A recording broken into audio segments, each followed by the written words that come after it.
Taste the Daily. Theni மாவட்டம் பெரியகுளம் அரசு தலைமை மருத்துவமனை தூய்மை பணியாளர்கள் சம்பள உயர்வு மற்றும் நிலுவைத் தொகை வழங்குவது குறித்து மாவட்ட ஆட்சியரிடம் கோரிக்கை மனு அளித்தனர்.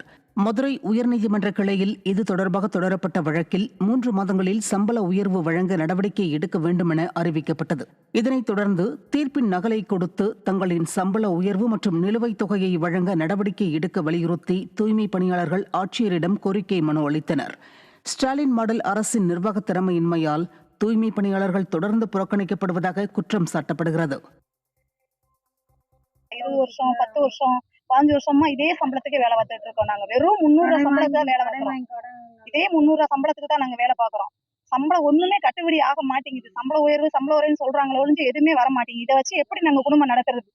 இதை வச்சு எப்படி பிள்ளைங்களுக்கு ஸ்கூல் ஃபீஸ் கட்டுறது, வீட்டு வாடகை கொடுக்கறது, எங்களுக்கு சம்பளம் எப்படி இதை வச்சு நாங்க எப்படி குடும்பம் நடத்துவோம்? அதனால நாங்க இந்த அரசு என்ன கேட்டுக்கிறோம்னா, எங்களுக்கு சம்பள உயர்வும் எங்க நிலுவைத் தொகையும் கொடுங்க.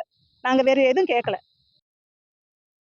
கடலூர் மாவட்டத்தில் 25 ஆண்டுகளுக்கு மேலாக தினக்கூலிகளாக பணியாற்றி வரும் நீர்வளத்துறை தொழிலாளர்களை விடிய அரசு நிரந்தர பணியாளர்களாக நியமிக்க வேண்டும் என கோரிக்கை எழுந்துள்ளது. காட்டுமன்னார்கோவில், ஸ்ரீமுஷ்ணம், புவனகிரி உள்ளிட்ட பகுதிகளில் நீர்வளத்துறையில் தினக்கூலி தொழிலாளர்களாக பலர் பணியாற்றி வருகின்றனர்.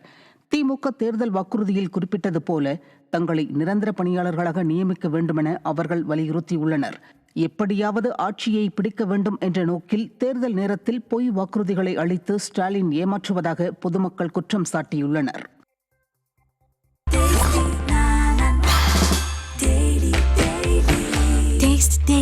Taste the Daily.